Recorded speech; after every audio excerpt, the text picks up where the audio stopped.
Buongiorno a tutti dal meteo di Legno. Oggi mercoledì 16 luglio. Ricordiamo la Madonna del Carmelo oggi come festività.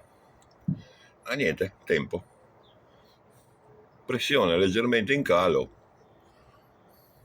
Qui siamo al limite tra l'anticiclone africano e la bassa pressione centroeuropea. Il tutto si sfiora, infatti non so se si vede, ma stanotte ha piovuto. Cielo variabile, Ailo, qui c'è anche il sole, guarda. Direzione Slovenia est. Fiori sono vivi, zero termico si sta alzando perché comunque andiamo a cercare il cane. Il cane oggi mi fa male il femore, quindi cambia il tempo, altri temporali, eccolo qua, fai ciao, e niente, pomeriggio temporali,